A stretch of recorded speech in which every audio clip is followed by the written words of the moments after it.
Right. I know. Oh. And Harvey, the boy in the family, does that a lot. A lot of the time he's like, oh, God, at everything they have to eat. I mean, my granddad ate tripe. My nana and granddad ate tripe and onions, but I was spared it. I never had to eat it. Oh, thank goodness, thank goodness. The Ellis family, they're amazing. They just throw themselves They were into so it. good. Yeah. They really did. And it just, I mean, I think it's a brilliant idea for a show because it really shows you how far we've come. Yeah, I mean, it's How incredible. far in 100 years? Extraordinary. And how much we have now, you know, compared to then. I mean, and, you know, and how much, like, it's interesting today talking about, you know, women getting the vote. And, you know, back then, women kind of, they did everything. And I just wonder how much has changed, really. You've got daughters. It's not something I think that we can kind of teach them necessarily. I think it's all about leading by example. Yeah, I think kids are like sponges. I think they really do pick up the things that, you know, that you tell them from a really young age. Yeah. So, you know, I don't know how much nature or nurture it is, but my daughters both loved pink, and then they grew out of pink. Yeah. And, you know, I never tried to push them towards pink or away from it. It just sort of happened. Yeah. And now they grow, you know, they're growing out of it. My big one definitely has.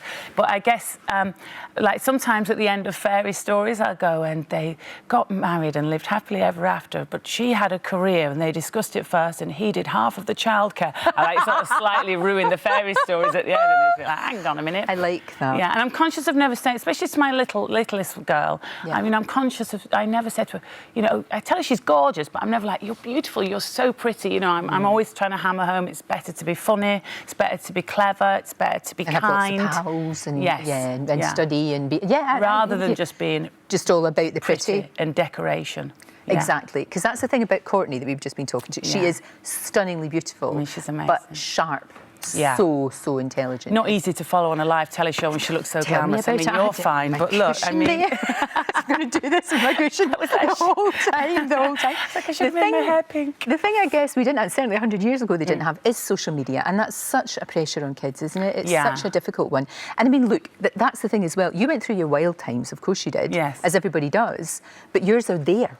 Do you know what I mean? It's all there, and that's what's quite difficult, I think, now. You make mistakes, and we all, you know, we've all made mistakes in our life, goodness knows loads, but mine aren't up there on Facebook. And I think that's so hard for young kids now. Yeah, I think it's tricky. I think it's good to sort of try and step away from the screens in the evening and just have family time and get away from those pressures.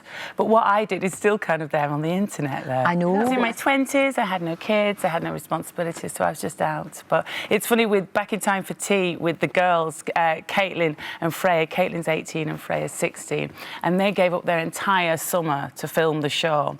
And poor Caitlin was missing out on going to festivals and to go in and missing out on social media. So the family really threw themselves into this show, but at the same time, you know, and they sort of learned what it was like to not have a phone in your hand the whole time. And when we go back to film at the end, where they're back and they've come back to sort of modern day, it was so weird to see them in their skinny jeans, like, on their phone constantly. You know, like, oh God, because I'd seen them in, you know, sort of drop-waisted 20s dresses all the way through time. So I look forward to seeing this. It's a real, and I think everyone hopefully is going to really love the Ellis family, because they're super close and they're warm and naturally funny and a really lovely family, and they're really brave to throw themselves into a time-travelling adventure and eat things like cow heel and tripe. Yeah, ooh. I know. Sara, thank you. It's always lovely to see you. Great Thanks, to see you.